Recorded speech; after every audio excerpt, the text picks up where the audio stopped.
Welcome to the Tradies in Business podcast with your hosts Warwick Bidwell and Nicole Cox. Divert your phone and grab a brew as Waz and Nick unpack tips, tales, secrets and stuff-ups from guests both inside and outside your trade, helping educate and inspire you to break the cycle of gut-busting and money stress and create a true trade business. Good morning, Nicole Cox. Good morning, listeners. Good morning, Warwick. Welcome to the Tradies in Business Daily TradieRonaCast. After all this time, I still have to think very hard when I say Nailed that. it. I thought, oh my gosh, this could go one of two ways. Yeah, she'll either stuff it or she'll do okay. And today I do all right. She'll either use those amazing fingers of hers, To bring good to the world. which I was surprised recently that somebody couldn't figure out what sexy fingers were, Coxie. Okay, it really surprised me too. But maybe not everyone's heard the term before. Yeah, I guess so. But I hadn't heard it before, and I could actually figure out enough of what it would probably mean. To get the gist of it. That's Given only the because I'd fact heard that this passion person fingers. has been working with us for a little while, perhaps that they didn't want to think about what we might have been talking about. They had a visual of your sexy fingers.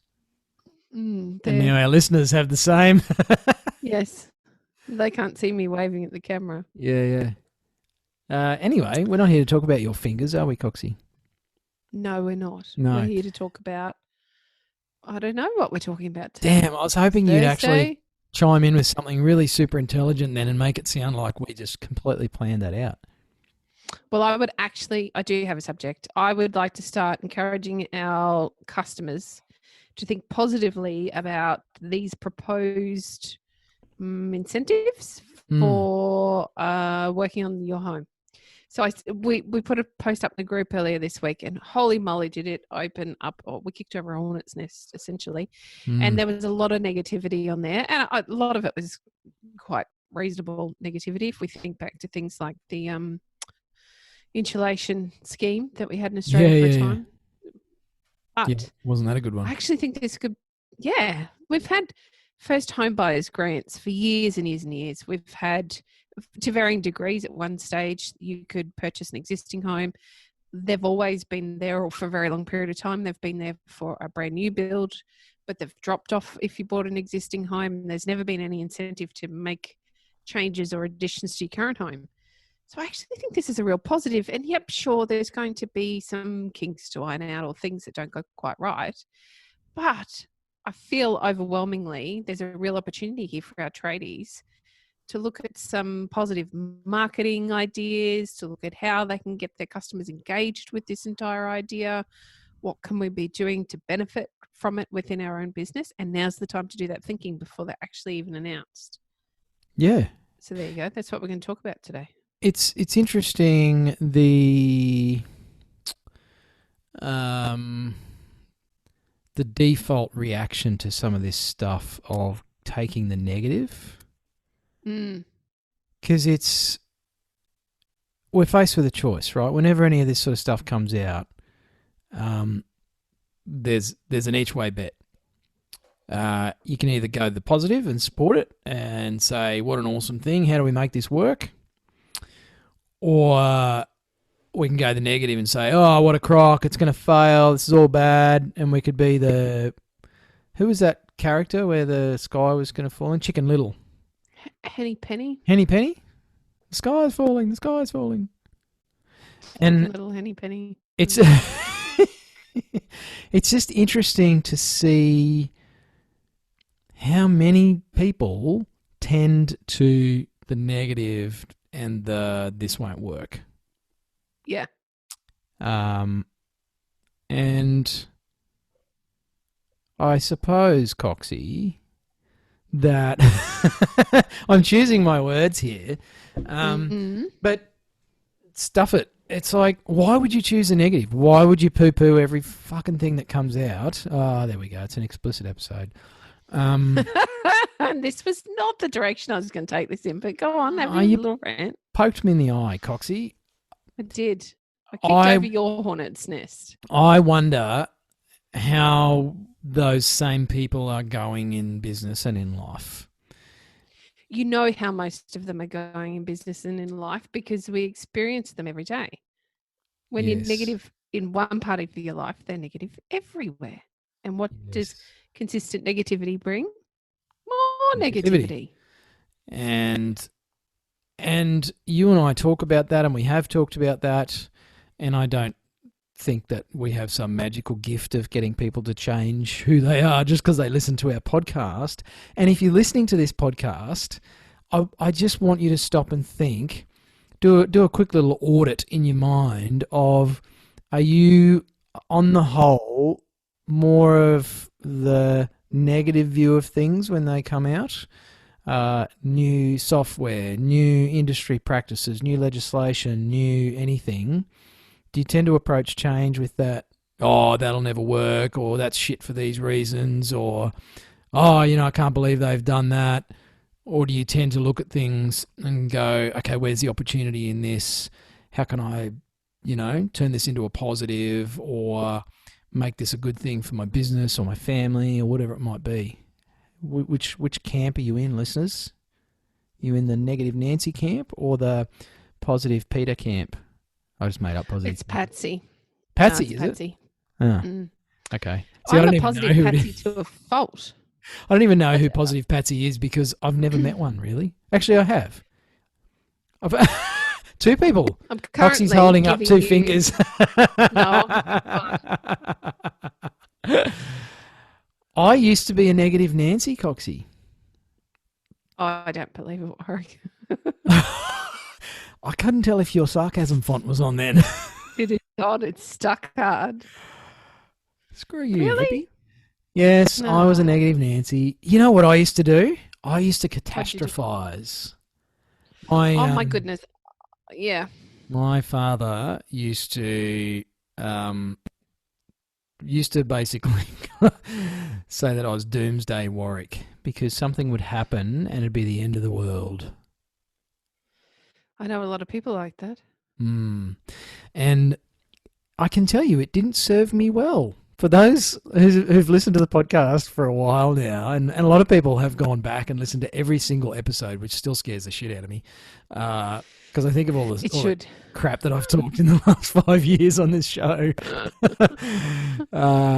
And I think I'm going to have to get some medals cast and send them out to people who have gone all the way back to the Tradies Business Show, episode 1. When I literally had a crazy. I was reading from a script. It was woeful. Did you really? Yeah. And I'm not really scripted now, am I, Coxie? They were the bad old days. About you podcasting. Anyway, yeah, I've had a few things in life that may have been the result of my catastrophization and my negative Nancy bent on things. I tend to see the negative in it. I tend to see the problem and the challenge and the struggle. And for me, that's largely come from my childhood and the way I was mentored by some key people in my life, which is not to excuse the behaviour, but I didn't sort of get awareness around that until much later in life. Actually, I think it was last Tuesday. And it's strange to look at things and still have those feelings of like, oh man, this is such a hassle, or oh my gosh, how are we going to fix this? And then go, okay, well, how are we going to fix it? And I guess jump into that more positive view more quickly has a big impact. I have the opposite trouble. So I think you can be too positive just as you can be too negative. And there's a balance. So I'm positive Patsy on steroids most of the time. But my problem with being positive Patsy on steroids is that I tend to jump into things without thinking them through. And it has bit me on the ass more than once. Hasty Harriet. Hasty Harriet, yes. I just made that one up. I can also be frustrated Francis. I do a very good frustrated Francis. Which is closely related to frustrated as fuck. Yes. But I think you can go too far the other way, in short, is what I'm trying to get to. Either way, any extreme in anything is not good. I don't know that balance is real, but I'd like to think I could be more balanced in where I'm at and what I'm doing. Yeah. Yeah, it's the balance is really important.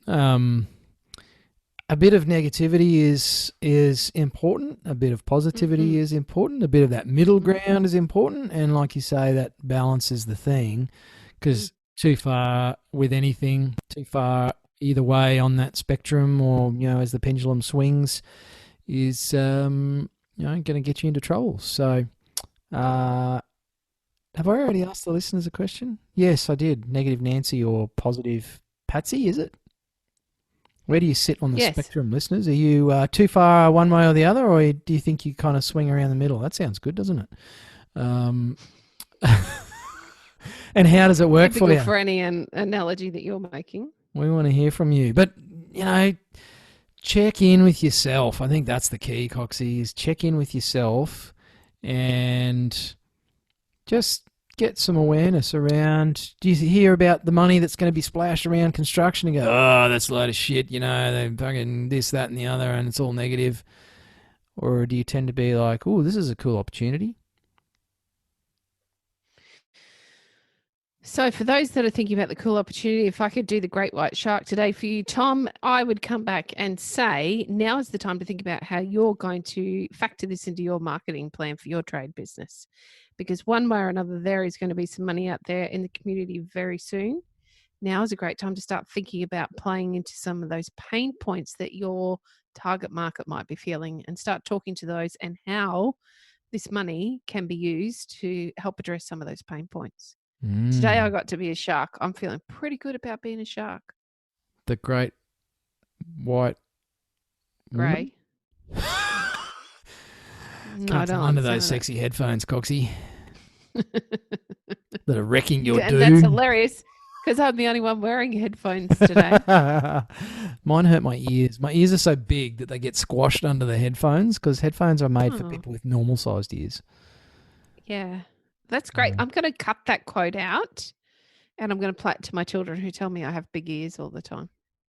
You don't have big ears. Apparently I have big ears and big nose. Only mostly because my dad has very large ears and nose. It's a sign of intelligence, isn't it? Oh, I don't know. Tell me all of these good things so I can throw them back at the children. See, I'll go with the positivity. Positive Percy. Yes. That's it. You can be Positive Patsy. Percy. Righto, listeners. Hit us up. Where do you sit on the spectrum?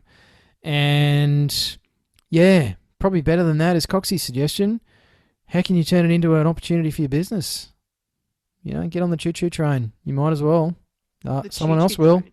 If you don't, the train will be full. It'll leave the station and you'll be standing there with your suitcases in the rain, crying. Like the Polar Express. Because it left without you and you're not on board. Toot toot. Thanks for listening. See you next time. You've been listening to the Tradies in Business podcast with Warwick Bidwell and Nicole Cox. Find out more about today's guest, tools for your trade business, and other cool stuff at tradiesinbusiness.com.au.